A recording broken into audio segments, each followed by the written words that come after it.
मैं जिला चित्रकूट के पहाड़ी ब्लॉक अंतर्गत नांदी तौरा ग्राम पंचायत अंतर्गत सिकरिया गांव में हूं। इस गांव में एक बड़ी ही फिल्मी अंदाज में चोरी हुई है।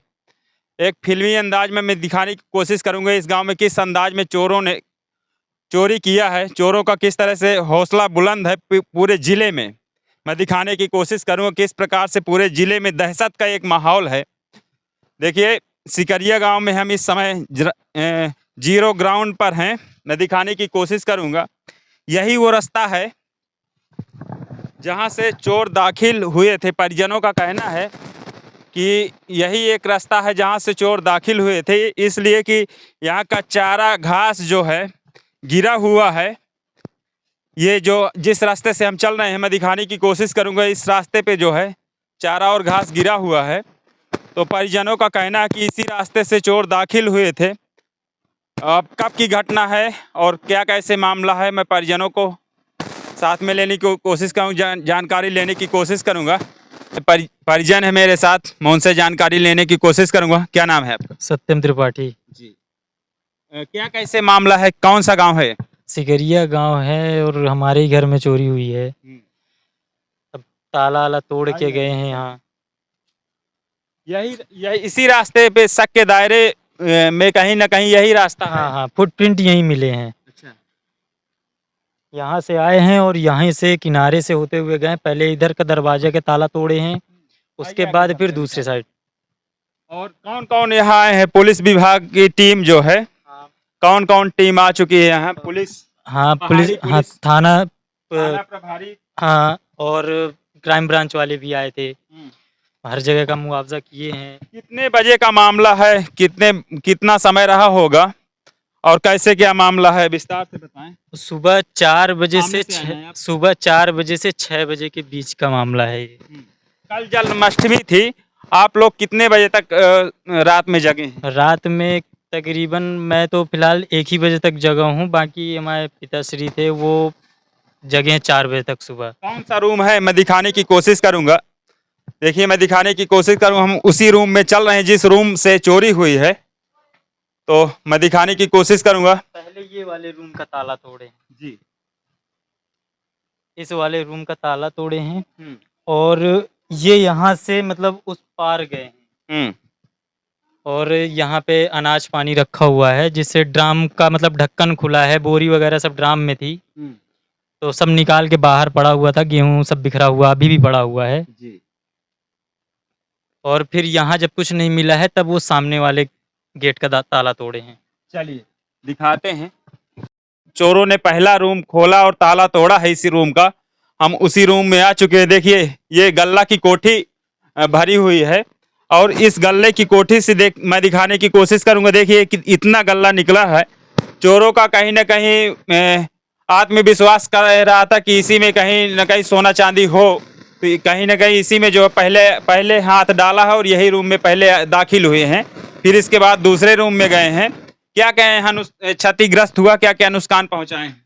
अब सब इधर उधर सामान फेंक दिए हैं, बोरियां सब ड्रम में रखी थी, सब निकाल के सब चेक किए। जब यहाँ नहीं मिला है तब फिर दूसरे रूम का ताला तोड़े हैं। अच्छा, चलिए मैं दिखाने की कोशिश करूंगा। तो आप बता रहे हैं कि कहीं ना कहीं ताला हमें सुबह बंद मिले हैं। हाँ, दोनों रूम नहीं खुले टूटे पड़े थे, मतलब खुले हुए। अच्छा। उस रूम का और ये वाले रूम का 2 ताले मतलब खुले हुए पड़े थे और दोनों रूम ऐसे ही खुले थे जैसे अभी खुले हुए हैं। हम उसी रूम में चल रहे हैं जिस रूम से इनकी लाखों की चोरी हुई है। मैं दिखाने की कोशिश करूंगा। देखिए, वही सामान बिखरा हुआ पड़ा है। ये देखिए बक्सा है, बॉक्स, बड़ा बॉक्स है और ये गहने की वो पैकेट पड़े हुए हैं छोटी छोटी। मैं दिखाने की कोशिश करूंगा। देखिए, ये बॉक्स है, बड़ा बॉक्स है।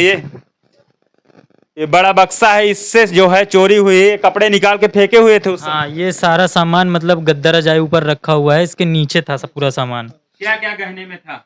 गहने में अब जो भी औरतों के श्रृंगार का होता है, कान का।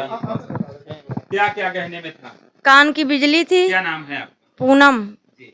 आपका ससुराल कहाँ है? शीतलपुर। जी। आपका मायका है? हाँ, मेरा मायका है। तो क्या क्या गहने में चोरी हुआ है? बिजली गई है कान की, और कान की बिजली गई है, मनचली गई है, मंगलसूत्र गया है, कान के झुमक गए हैं, 3 अंगूठी गई हैं, कमर बेल्ट, बिछुआ, छागल और पायल, इतना गया है। कितने बजे तक बहन जी आप लोग मैं- रात में जागे हैं? मैं नहीं थी यहाँ, मैं सुबह आई हूँ, जब मुझे पता चला तब आई हूँ मैं। मतलब इतना जेवर था, हाँ इतना जेवर था। मेरी नकदी भतीजी कितना था? नकदी 9,000 रुपये गया है, जिसमें से 3,000 रुपये मेरी सिस्टर का था और 6,000 रुपये पर्सनली घर का था। आप ये भी दरवाजा खुला हुआ था? ये खुला था, जब मेरी भाभी आई है तब यहाँ खुला था, पूरा इसी तरह था। ये दोनों दरवाजे खुले? इतना था, इतना खुला हुआ था, इतना जी, इतना जी, था, जी। और इतना ये भी था, इतना ही खुला था। आप लोग किस रूम में लेटे हुए थे? मैं वो भी रूम दिखाने की कोशिश करूंगा। इधर जो है इस रूम में परिजन लेटे हुए थे और दूसरे रूम में चोरी हुई है। बता दीजिए बस वो यहीं से भैया। इस रूम में हम लोग लेटे थे, सब लोग हम लोग इसी में लेटे थे और बाहर सब ताला वाला लगा था। अब सुबह 4 से 6 बीच की घटना है। जन्माष्टमी थी कल, कितने बजे तक आप लोग जगे हैं? लमसम क्या बजे? 1 बजे तक लमसम हम सब जगे हैं। उसके बाद है फिर मैं सो गया हूँ और पापा जग रहे थे, 4 बजे तक वो भी जगे हैं। चोरों का दहशत किस प्रकार से इस गांव में है और इस जिले में है? बहुत भयंकर का है, मतलब हर जगह जिस साइड जाओ उसी साइड यही सुन में आ रहा है कि चोर आ रहे हैं, सतर्क रहो। लेकिन प्रशासन, पुलिस प्रशासन कुछ नहीं कर पा रहा है इसमें, मानने के लिए तैयार कुछ भी नहीं। वो बोल रहा है कि आप लोग अफवाहों पे ध्यान दे रहे हैं, और जब ऐसी घटना हम लोग के साथ हो गई है अब वो विश्वास कर रहे हैं कि जिस प्रकार से योगी सरकार भय मुक्त प्रदेश बनाना चाहती, भय मुक्त जिला बनाना चाहती, उस बारे में आप क्या कहेंगे? और किस प्रकार से हम दिखाने की कोशिश करेंगे जिस प्रकार से योगी सरकार भय मुक्त प्रदेश और भय मुक्त जिला बनाना चाहती है, उस प्रकार से जिले में कहीं ना कहीं हो नहीं रहा, उससे ज्यादा घटनाएं बढ़ रही हैं, उससे ज्यादा चोरियां बढ़ रही हैं। इस मामले में क्या कहेंगे? मैं क्या ही बोलूं, अब सरकार है, पुलिस प्रशासन जिसके मतलब बलबूते हम लोग यहाँ रहते हैं, अपना सब चीज़ें करते हैं। अब प्रशासन ही हम लोग का साथ नहीं देगा तो फिर अब क्या ही करेंगे। अब फिर इंसान अपने हाथ पे ही सब चीज़ें फिर करेगा, और उस पर भी अगर किसी को हम कुछ बोलते हैं तो बहन जी अगर बाहर यहाँ बाहर लेटे थे भैया भाभी हमारे, अगर अंदर नहीं जाते, 1 बजे रात के बाहर अंदर चले गए, अगर अंदर नहीं जाते तो हमारे भैया भाभी को भी खतरा था, जान में खतरा था, जान भी ले सकते थे, मगर चले गए अंदर तो उनकी जान तो सलामत बच गई। जेवर चला गए तो क्या करेंगे अब?